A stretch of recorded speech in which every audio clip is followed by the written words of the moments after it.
Jessica ressemblait à n'importe quelle autre passagère fatiguée, endormie au rang 6. Personne ne savait qu'elle était la fille d'un commandant des Navy Seals disparu lorsque des soldats armés montèrent soudainement à bord de l'avion en plein vol. Au moment où ils virent son visage, ils s'arrêtèrent net. Les ennemis de son père l'avaient trouvé, mais son équipe fidèle l'avait trouvé la première. Avant de poursuivre votre lecture, commentez ci-dessous le pays d'où vous venez, et n'oubliez pas de vous abonner pour plus d'histoires incroyables. La cabine du vol 273 de Miami à Seattle était paisible aux premières heures du matin. La plupart des 180 passagers dormaient ou lisaient tranquillement tandis que le Boeing 767 naviguait en douceur à 11 000 mètres d'altitude. Les agents de bord se déplaçaient discrètement dans la cabine faiblement éclairée, vérifiant les passagers et se préparant pour le service du petit déjeuner qui commencerait dans 2 heures. Au siège 6A, près de la fenêtre, Jessica Morgan semblait être une voyageuse épuisée comme les autres. Ses longs cheveux blonds étaient attachés en une queue de cheval désordonnée, et elle portait un simple sweatshirt gris et un jean. Pour quiconque la regardait, elle ressemblait à une étudiante typique rentrant chez elle pour les vacances de printemps. Jessica avait choisi le siège côté fenêtre parce que c'était plus calme et qu'elle pouvait s'appuyer contre la paroi pour dormir. Elle voyageait depuis près de 18 heures, ayant commencé son périple à Bangkok, en Thaïlande, où elle étudiait à l'étranger depuis le semestre précédent. Les longs vols et les décalages horaires l'avaient complètement épuisée. Ce qu'aucun autre passager n'aurait pu savoir, c'est que Jessica Morgan vivait sous une fausse identité soigneusement construite. Son vrai nom était Jessica Rivera, et elle était la fille du commandant Miguel Rivera, l'un des Navy SEALs les plus décorés de l'histoire militaire américaine. Mais le commandant Rivera était porté disparu depuis plus de 2 ans, présumé mort après qu'une mission classifiée en Europe de l'Est ait mal tourné. Sa fille vivait dans la clandestinité depuis, utilisant de faux documents et déménageant constamment pour échapper aux dangereux ennemis que son père s'était fait durant sa carrière militaire. Jessica bougea sur son siège et remonta sa couverture, essayant de bloquer les doux bruits de la cabine. Elle était épuisée, mais le sommeil était difficile. Même après 2 ans, elle faisait encore des cauchemars sur le jour où des agents du gouvernement étaient apparus à son dortoir universitaire pour lui annoncer que son père était porté disparu et que sa vie était en danger. Mademoiselle Rivera, avait dit la femme à l'air grave en costume sombre, votre père était impliqué dans des opérations contre des personnes très dangereuses. Ces personnes croient que nuire à sa famille pourrait le forcer à révéler des informations classifiées. Nous devons vous mettre en sécurité immédiatement. Cela avait été le début de la vie de Jessica en fuite. Elle avait été forcée d'abandonner ses études, ses amis et tout ce qui lui était familier. Le gouvernement lui avait donné une nouvelle identité et l'avait déménagée dans une maison sécurisée. Mais en l'espace de 6 mois, des signes indiquaient que son emplacement avait été découvert. Depuis, Jessica avait vécu comme un fantôme, ne restant jamais au même endroit plus de quelques mois. Elle avait de faux passeports, cartes de crédit et certificats de naissance. Elle avait appris à changer son apparence, à altérer sa voix et à se fondre dans la foule. L'étudiante insouciante qu'elle avait été avait disparu, remplacée par quelqu'un qui était toujours sur ses gardes. Le programme d'études à l'étranger en Thaïlande avait été son idée. Elle pensait qu'en voyageant à l'autre bout du monde, elle pourrait enfin trouver un peu de paix. Pendant 4 mois, elle avait vécu tranquillement à Bangkok, enseignant l'anglais à des enfants locaux et essayant de faire comme si elle n'était qu'une autre étudiante américaine explorant l'Asie. Mais même en Thaïlande, Jessica ne pouvait échapper au sentiment d'être observée. Elle avait remarqué les mêmes visages à différents endroits, des voitures qui semblaient la suivre, et des appels téléphoniques où personne ne parlait quand elle répondait. Après une situation critique sur un marché de Bangkok, où elle était sûre que quelqu'un avait essayé de la suivre chez elle, Jessica décida qu'il était temps de déménager à nouveau. Elle retournait maintenant aux États-Unis, bien qu'elle n'ait pas encore décidé où elle irait ensuite. Les agents de liaison gouvernementaux qui l'avaient aidé à disparaître 2 ans auparavant lui avaient donné des contacts en cas d'urgence. Mais Jessica avait appris à ne faire entièrement confiance à personne. Son père lui avait enseigné que même les bonnes personnes pouvaient être compromises ou faire des erreurs qui mettaient les autres en danger. Tandis que Jessica sommeillait d'un sommeil agité au siège 6A, elle ignorait que son emplacement avait déjà été découvert par plusieurs groupes. Son utilisation du faux passeport pour réserver le vol depuis Bangkok avait déclenché des alertes dans plusieurs systèmes de renseignement différents. Quelques heures après son départ de Thaïlande, les ennemis de son père et ses anciens coéquipiers savaient qu'elle se rendait aux États-Unis. Dans un entrepôt à Miami, un groupe de criminels internationaux finalisait les plans pour intercepter Jessica à l'atterrissage de son avion. Ces hommes travaillaient pour une organisation appelée le Serpent Noir, un réseau de trafiquants d'armes et de mercenaires que le commandant Rivera enquêtait lorsqu'il avait disparu. Le serpent noir chassait Jessica depuis 2 ans, croyant qu'elle pourrait connaître l'emplacement des preuves que son père avait recueillies contre leur organisation. Ils avaient suivi ses mouvements à travers l'Asie et étaient prêts à l'enlever dès qu'elle descendrait de l'avion à Seattle. Mais à l'insu du serpent noir, ils n'étaient pas les seuls à suivre les mouvements de Jessica. Dans une base militaire en Virginie, une équipe de Navy SEAL avait également détecté les alertes déclenchées par son passeport. Ces hommes avaient servi avec le commandant Rivera pendant des années et n'avaient jamais cessé de chercher à la fois lui et sa fille. Le lieutenant-commandant Jake Sullivan avait été le plus proche ami de Miguel Rivera et son second.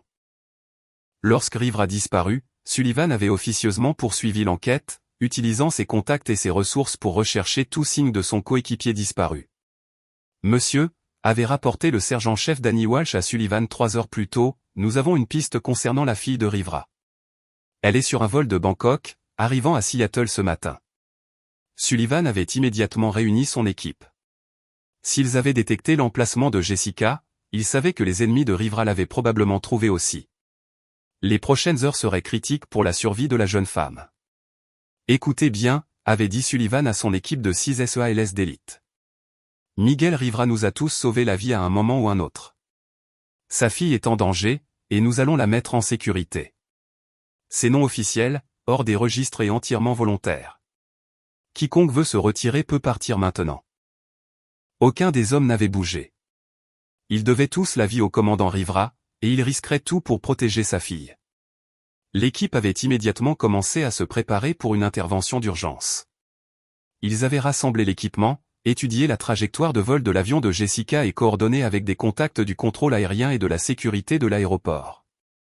Si des forces hostiles prévoyaient de prendre Jessica à l'atterrissage, les SEALs seraient prêts. Tandis que le vol 273 survolait le centre des États-Unis, Jessica ignorait le drame qui se déroulait autour d'elle. Elle sommeillait d'un sommeil agité, ses rêves emplis de souvenirs de son père et de la vie normale qu'elle avait perdue 2 ans auparavant. Elle rêvait de la dernière conversation qu'elle avait eue avec son père avant qu'il ne parte pour sa dernière mission.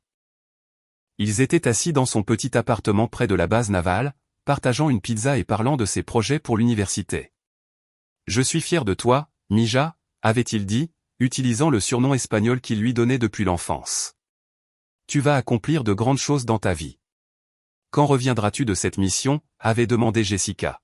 « Quelques semaines » avait-il répondu, bien que quelque chose dans ses yeux suggérait qu'il n'en était pas entièrement certain. « Peut-être un mois. » « Celle-ci est plus compliquée que d'habitude. »« Papa » avait dit Jessica, sentant son inquiétude. « Sois prudent. Je sais que tu ne peux pas me dire ce que tu fais, mais s'il te plaît, sois prudent. » Le commandant Rivera avait serré sa fille très fort dans ses bras. « Je reviendrai toujours vers toi, Jessica. Quoi qu'il arrive, souviens-toi que je t'aime et que je suis fier de toi. » Ce furent les derniers mots que son père lui adressa. 3 semaines plus tard, les agents du gouvernement étaient apparus à son dortoir avec des nouvelles qui changeraient sa vie pour toujours. Alors que les rêves de Jessica viraient vers des souvenirs plus sombres, la situation réelle autour de son vol devenait de plus en plus dangereuse. Les rapports de renseignement indiquaient que des agents du Serpent Noir étaient déjà en position à l'aéroport de Seattle, l'attendant. Mais le lieutenant-commandant Sullivan avait un plan différent. Plutôt que d'attendre l'atterrissage de Jessica et de risquer une confrontation à l'aéroport, son équipe allait l'intercepter alors qu'elle était encore en l'air. Tour de contrôle, ici le vol de la Marine Whiskey 74, a radiocommandé Sullivan depuis l'hélicoptère militaire qui approchait du vol 273. Nous devons embarquer à bord d'un avion civil pour une urgence de sécurité nationale. Vol de la Marine Whiskey 74, vous êtes autorisé à l'approche, fut la réponse.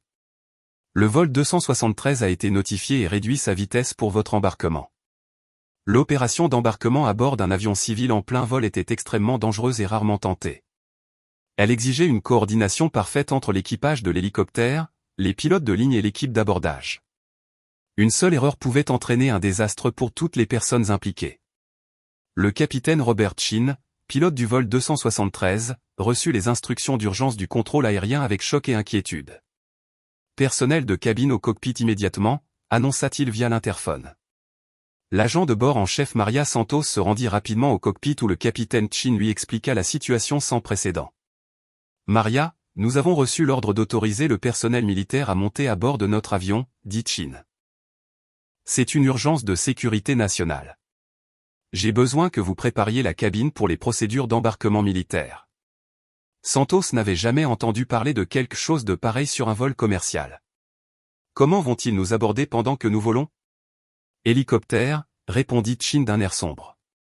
Ils vont descendre en rappel sur notre avion et entrer par la porte de soute arrière. Nous devons dégager les allées et sécuriser tous les passagers. Dans la cabine, les passagers commençaient à remarquer une activité inhabituelle. Les agents de bord se déplaçaient rapidement dans la cabine, demandant à chacun de regagner son siège et d'attacher sa ceinture. Certains passagers pouvaient voir par les hublots qu'un hélicoptère militaire volait très près de leur avion. Jessica se réveilla lorsqu'elle sentit l'avion ralentir et commencer à descendre légèrement. Le changement de bruit du moteur et de mouvement de l'appareil déclencha ses instincts de survie, aiguisés par 2 ans passés dans la clandestinité. Elle regarda par la fenêtre et vit l'hélicoptère militaire voler le long de leur avion. Son cœur se mit immédiatement à battre la chamade. Cela ne pouvait pas être une coïncidence. Quelqu'un l'avait trouvé. L'esprit de Jessica passa en revue les possibilités. S'agissait-il de l'équipe de son père venu la secourir? Ou étaient-ce les agents du Serpent Noir qui passaient enfin à l'action? Elle n'avait aucun moyen de le savoir, et l'incertitude la terrorisait. Les agents de bord faisaient maintenant des annonces, demandant à tous les passagers de rester calmés à leur siège. Nous faisons face à une situation de sécurité nécessitant une assistance militaire, annonça Maria Santos. Veuillez suivre toutes les instructions de l'équipage et rester assis, ceinture attachée. Les passagers de toute la cabine devenaient anxieux et confus. Certains prenaient des photos de l'hélicoptère avec leur téléphone tandis que d'autres demandaient aux agents de bord ce qui se passait. L'atmosphère dans la cabine passa de paisible à tendue en quelques minutes. Jessica considéra ses options. Si c'étaient des forces hostiles, elle était piégée dans un avion sans nulle part où aller. Si c'étaient des forces amies, elle n'était toujours pas sûre de pouvoir leur faire confiance.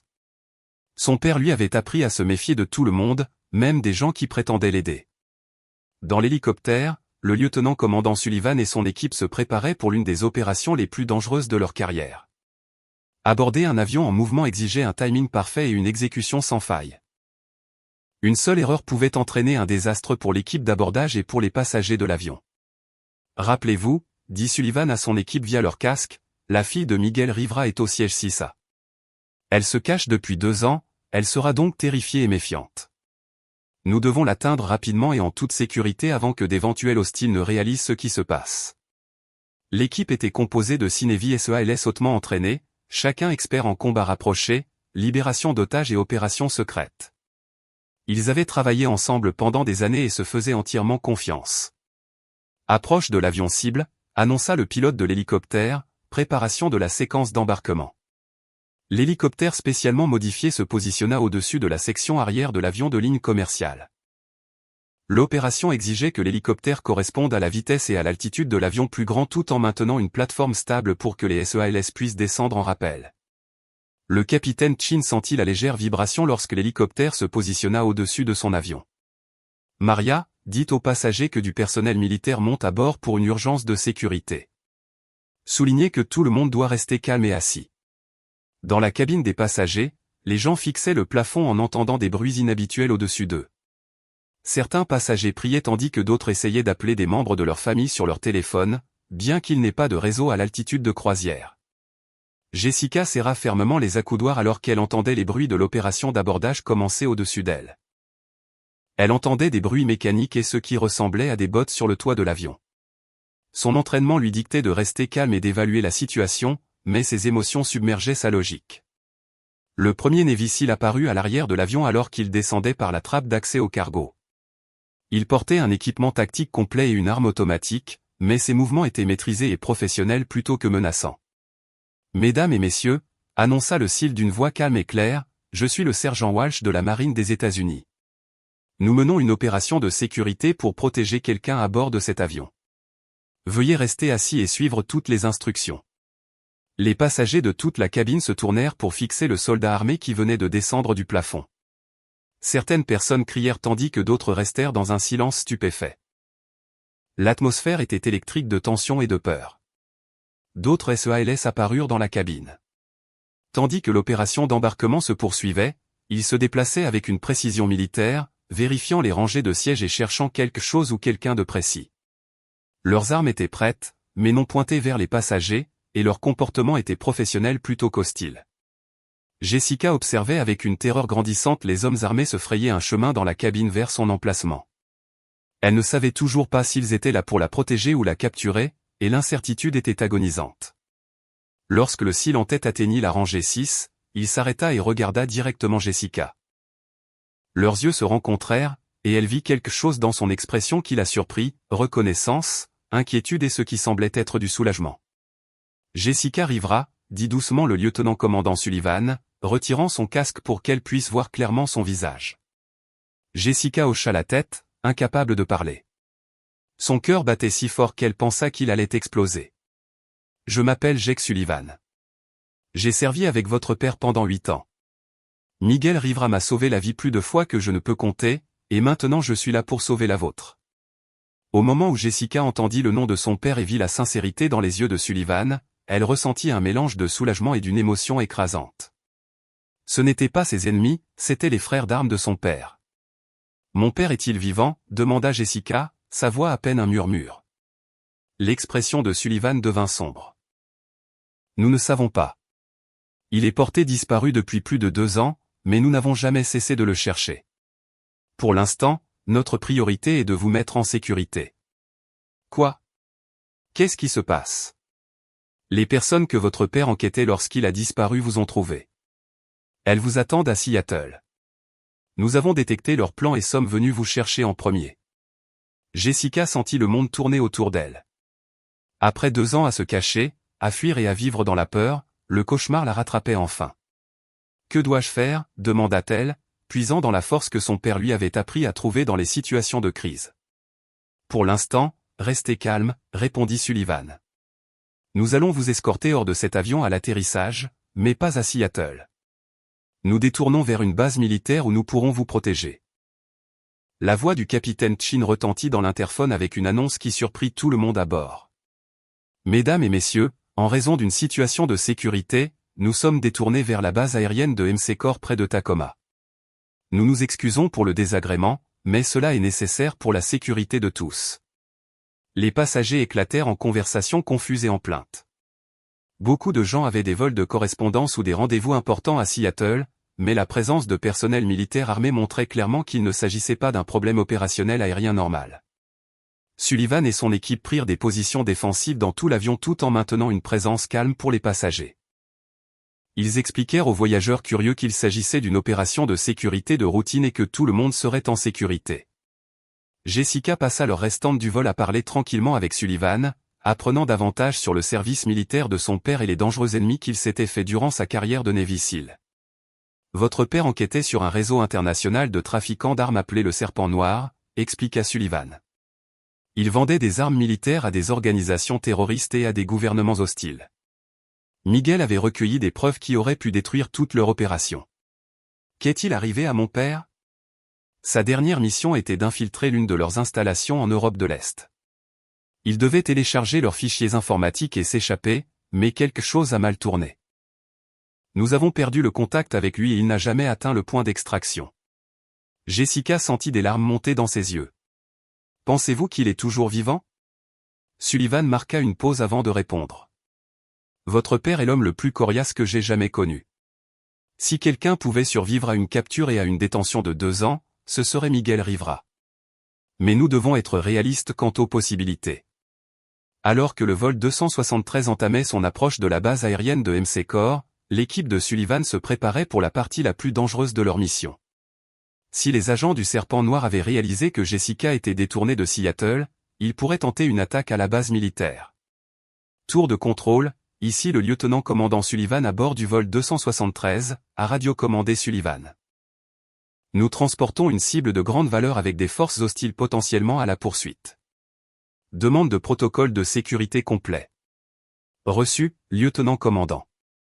Les équipes de sécurité sont en position, et la base est bouclée. Vous êtes autorisé à un atterrissage prioritaire.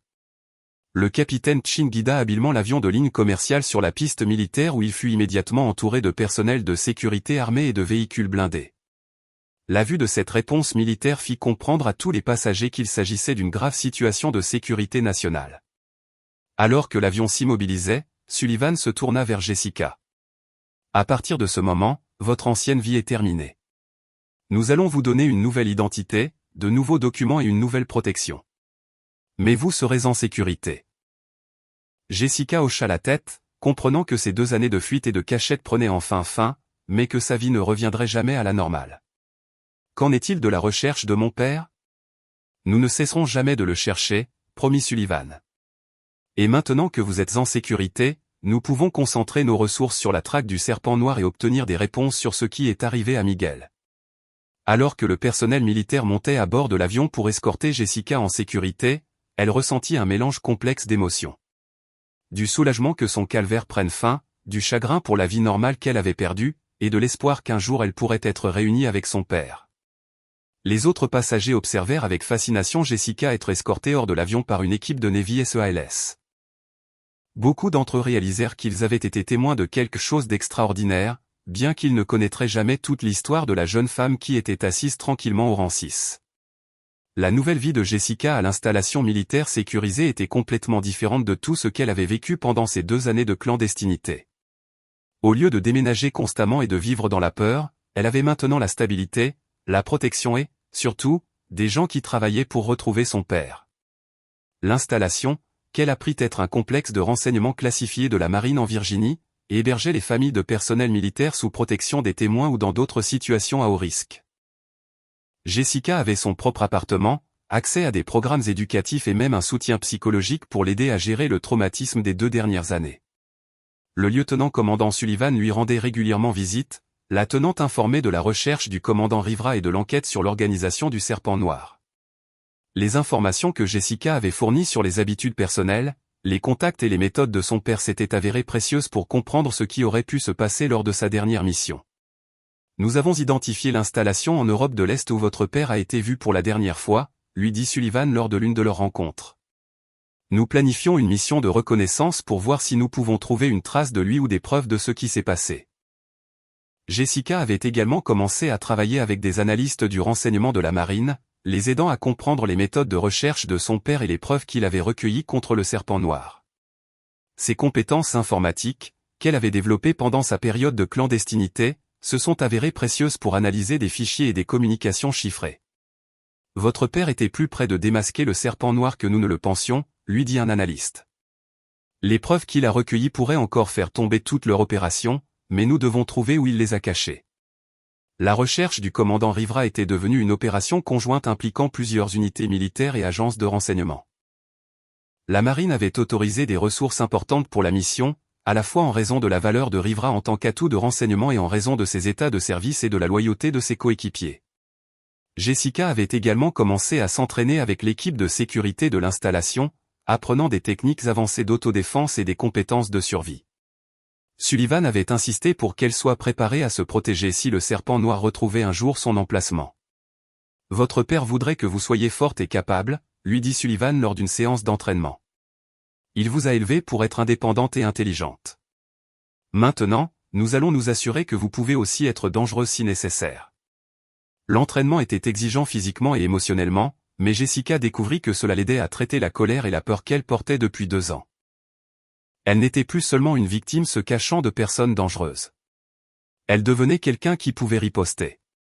Un soir, alors que Jessica examinait des rapports de renseignement dans son appartement, Sullivan apparut à sa porte avec une expression qu'elle n'avait jamais vue auparavant. C'était de l'excitation mêlée de prudence, de l'espoir tempéré par l'incertitude. « Jessica, dit-il, nous avons peut-être trouvé quelque chose. » Un contact en Europe de l'Est a rapporté avoir vu quelqu'un correspondant à la description de votre père dans un établissement pénitentiaire contrôlé par les associés du Serpent Noir. Le cœur de Jessica s'arrêta. « C'est lui ? Il est vivant ? » « Nous ne savons pas avec certitude, » répondit Sullivan prudemment. « Le renseignement est fragmentaire, et il pourrait s'agir de fausses informations conçues pour piéger nos hommes, mais c'est la première piste concrète que nous ayons eue en 2 ans. » « Que allez-vous faire ? » ? « Nous planifions une mission de sauvetage. Ce sera dangereux, et il n'y a aucune garantie que nous retrouverons votre père, mais nous devons essayer. » Jessica regarda Sullivan avec détermination dans les yeux. Je veux venir avec vous. Absolument pas, répondit immédiatement Sullivan. Ce sera une opération militaire en territoire hostile. Vous n'êtes pas entraîné pour ce genre de mission. Mon père est là-dedans parce qu'il essayait de protéger des gens comme moi, rétorqua Jessica. J'ai passé 2 ans à fuir et à me cacher pendant que d'autres combattaient mes batailles. S'il y a une chance de le sauver, je devrais en faire partie. Sullivan secoua la tête. Votre père ne me pardonnerait jamais si je vous laissais vous mettre en danger. Mon père m'a appris que parfois il faut prendre des risques pour faire ce qui est juste, rétorqua Jessica. Il a pris des risques pour protéger les enfants d'autres personnes. Maintenant, je veux prendre des risques pour le sauver. L'argumentation se poursuivit pendant plus d'1 heure, Jessica devenant plus déterminée et Sullivan plus inquiet. Finalement, ils parvinrent à un compromis. Jessica ne participerait pas à l'assaut direct sur l'établissement pénitentiaire, mais elle ferait partie de l'équipe de soutien dans un endroit sûr à proximité. Vous pouvez aider à l'analyse de renseignements et aux communications, accepta Sullivan à contre-cœur, mais si quoi que ce soit tourne mal, vous serez évacué immédiatement.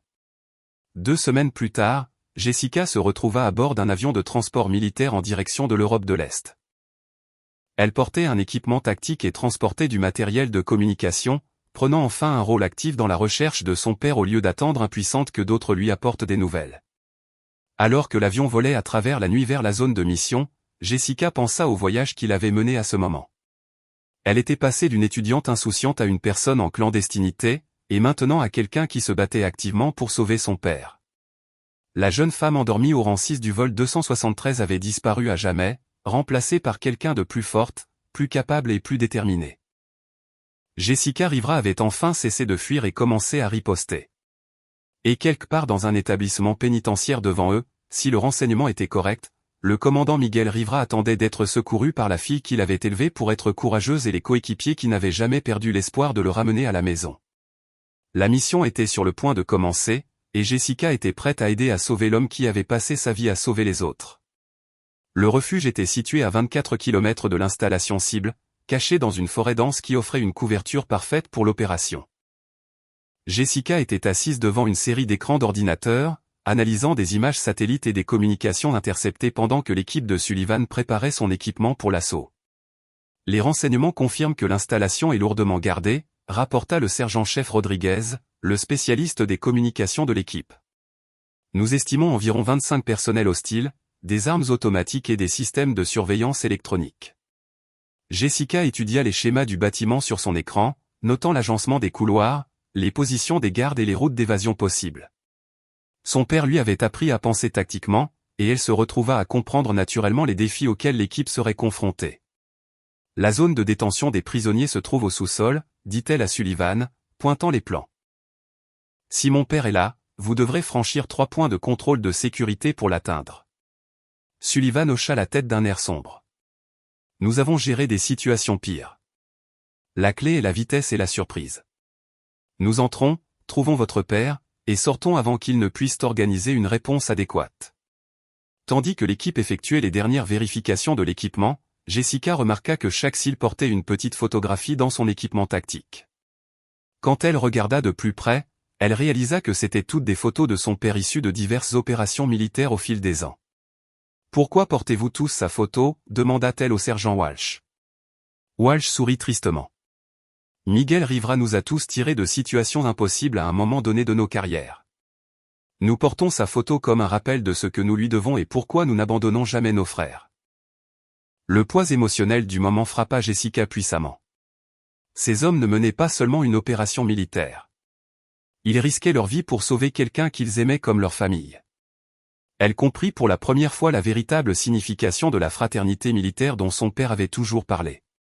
Alors que la nuit tombait sur la forêt, l'équipe commença son mouvement vers l'installation cible. Jessica resta au refuge avec Rodriguez, surveillant les communications et fournissant un soutien de renseignement en temps réel via des canaux radio chiffrés. Everwatch, ici l'équipe Alpha, la voix de Sullivan crépita à la radio. Nous approchons du périmètre extérieur. Demande de mise à jour du statut des positions de garde. Jessica analysa rapidement les données d'imagerie thermique de leur drone de surveillance. Équipe Alpha, je compte 6 gardes sur le périmètre. 2 à l'entrée principale, 2 en patrouille sur le toit et 2 gardes mobiles circulant autour du bâtiment toutes les 12 minutes. Reçu Overwatch, début de la séquence d'approche. Pendant l'heure suivante, Jessica suivit la progression de l'équipe à travers l'installation en utilisant une combinaison de surveillance par drone, de capteurs du bâtiment et de flux de caméras de sécurité interceptés. Son cœur battait la chamade alors qu'elle regardait les minuscules points représentant l'équipe de Sullivan se déplacer dans le bâtiment vers le sous-sol. Équipe Alpha, vous avez un garde qui approche de votre position depuis le couloir et, rapporta Jessica, sa voix tendue de concentration. Roger, Overwatch. Garde neutralisé. Poursuite vers l'emplacement cible. Lorsque l'équipe atteignit le sous-sol, l'équipement de Jessica détecta plusieurs signes de vie dans la zone de détention des prisonniers. Son pouce accéléra alors qu'elle réalisait qu'il pourrait réellement trouver son père vivant. Équipe Alpha, je lis plusieurs signatures thermiques dans la zone de détention. Au moins 4 individus, peut-être plus. Reçu, Overwatch. Début de la fouille des cellules de détention. Les quelques minutes qui suivirent parurent des heures. Tandis que Jessica attendait la confirmation, elle fixa ses moniteurs, souhaitant que l'imagerie thermique révèle plus de détails sur les personnes dans les cellules du sous-sol. Finalement, la voix de Sullivan retentit à la radio avec les mots que Jessica espérait entendre depuis plus de 2 ans. Overwatch, nous l'avons trouvé. Miguel Rivera est vivant et conscient. Répète, nous avons localisé le commandant Rivera. Les yeux de Jessica s'emplirent de larmes alors qu'un soulagement écrasant l'envahissait. Après 2 ans d'incertitude, de peur et d'espoir, son père rentrait enfin à la maison. Mais leur célébration fut de courte durée. Des alarmes commencèrent à retentir dans toute l'installation alors que les gardes du Serpent Noir découvraient des preuves de l'intrusion. Équipe Alpha, vous avez été compromise, rapporta Jessica d'urgence. Plusieurs hostiles convergent vers votre position de toute direction. Reçu, Overwatch. Nous lançons l'extraction d'urgence avec la cible. Couvrez notre mouvement vers le point d'extraction. Jessica coordonna avec les opérateurs de drones pour fournir un soutien aérien à l'évasion de l'équipe, marquant les positions hostiles et dégageant des routes sur à travers le bâtiment. Le sauvetage s'était transformé en un échange de tirs en mouvement alors que l'équipe de Sullivan transportait le commandant Rivera affaibli vers leur hélicoptère d'extraction. Overwatch, l'équipe Alpha est sous le feu nourri dans le couloir principal, rapporta Sullivan. Nous avons besoin d'un soutien aérien immédiat au niveau du toit. Jessica retransmit les coordonnées à l'hélicoptère d'attaque assurant la surveillance, observant des frappes de missiles précises éliminer les gardes menaçant l'équipe de sauvetage de son père. Chaque décision qu'elle prenait pouvait signifier la différence entre le succès et le désastre pour les personnes qu'elle aimait le plus. Équipe Alpha, votre hélicoptère d'extraction approche du nord. Est à 2 minutes jusqu'à la zone d'atterrissage. Reçu Overwatch. Nous nous dirigeons vers le toit maintenant. Tandis que l'équipe portait son père par l'escalier menant au toit du bâtiment, Jessica suivit plusieurs groupes de renforts ennemis approchant de l'installation. Le temps était compté avant que le Serpent Noir ne puisse submerger la petite équipe de Sullivan. Équipe Alpha, vous avez environ 30 secondes avant que les renforts hostiles n'atteignent le niveau du toit, avertit Jessica. Reçu, Overwatch, nous voyons l'oiseau d'extraction se dirigeant vers l'hélicoptère maintenant. Jessica regarda son écran d'ordinateur tandis que les signatures thermiques représentant son père et son équipe de sauvetage se déplaçaient vers la zone d'atterrissage de l'hélicoptère. Juste au moment où les forces ennemies atteignaient le toit, l'hélicoptère décolla avec tout le personnel sain et sauf à bord. Overwatch, ici l'équipe Alpha, la voix de Sullivan retentit à la radio avec un soulagement évident. Cible sécurisée. Tous les membres de l'équipe sont présents. Nous rentrons à la maison. Jessica s'effondra sur sa chaise, épuisée émotionnellement et physiquement par l'intensité de la coordination de l'opération de sauvetage. Après 2 ans d'impuissance et de dépendance envers les autres pour sa protection, elle avait enfin pu prendre un rôle actif dans le sauvetage de son père. 20 minutes plus tard, l'hélicoptère d'extraction atterrit au refuge. Jessica courut dehors tandis que l'équipe médicale aidait son père à descendre de l'avion. Le commandant Miguel Rivera était mince, barbu et portait les marques de ses 2 années de captivité, mais ses yeux étaient vifs et concentrés. Quand il vit Jessica, des larmes coulèrent sur son visage buriné. Mija, murmura-t-il, utilisant le surnom d'enfance qu'elle n'avait pas entendu depuis plus de 2 ans. Papa, répondit Jessica, le serrant fort dans ses bras et sentant que son monde était enfin complet à nouveau. Lors de son débriefing les jours suivants, le commandant Rivera révéla qu'il avait été capturé alors qu'il tentait de télécharger des preuves qui exposeraient l'ensemble du réseau international du Serpent Noir. L'organisation l'avait gardé en vie car elle croyait qu'il pourrait éventuellement révéler l'emplacement de fichiers de preuves cachés. Je ne leur ai jamais rien dit, raconta Rivera à sa fille lors de l'une de leurs premières véritables conversations depuis son sauvetage. Mais je n'ai jamais cessé de croire que d'une manière ou d'une autre, tu trouverais un moyen de m'aider à rentrer à la maison. Jessica sourit à travers ses larmes. J'ai appris du meilleur professeur. Tu m'as toujours dit que les Rivera n'abandonnent jamais leur famille. Les preuves que le commandant Rivera avait cachées avant sa capture furent finalement récupérées et utilisées pour démanteler l'organisation du Serpent Noir.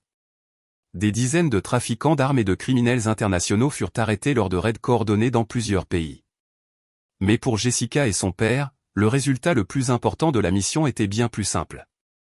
Ils étaient enfin en sécurité et à nouveau ensemble. La jeune femme qui dormait paisiblement au rang 6 du vol 273 était devenue assez forte pour aider à sauver son propre père. Jessica se tenait sur le pont des logements de la base navale où elle et son père vivaient désormais, observant le coucher de soleil sur l'océan Atlantique. Les 6 derniers mois avaient été une période de guérison et de reconstruction pour eux deux. Le commandant Rivera avait pris sa retraite du service actif, mais continuait à travailler comme consultant sur les questions de sécurité internationale. Les effets physiques et psychologiques de son emprisonnement s'estompaient progressivement, bien que lui et Jessica sachent que l'expérience les avait changés pour toujours. « Je suis fier de la femme que tu es devenue », dit Rivera à sa fille alors qu'il regardait les vagues s'écraser sur le rivage. « Il y a 2 ans, tu étais une étudiante universitaire avec des rêves d'une vie normale. Maintenant, tu es quelqu'un qui peut coordonner des opérations militaires et sauver des vies sous pression. » Jessica s'appuya contre la rambarde du pont, pensant à tout ce qui s'était passé depuis cette nuit où les agents du gouvernement étaient apparus à son dortoir. « Penses-tu que je pourrais un jour avoir une vie normale ?» Rivera considéra la question avec attention. « La normalité est surfait, Mija. Tu as découvert que tu es capable de choses extraordinaires quand les gens ont besoin de ton aide. C'est un don, pas un fardeau. » Jessica avait été acceptée dans un programme spécialisé qui lui permettrait de terminer ses études universitaires tout en se formant pour une carrière dans le renseignement militaire.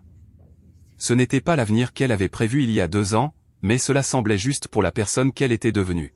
« La marine veut vous offrir un poste une fois vos études terminées », continua Rivera.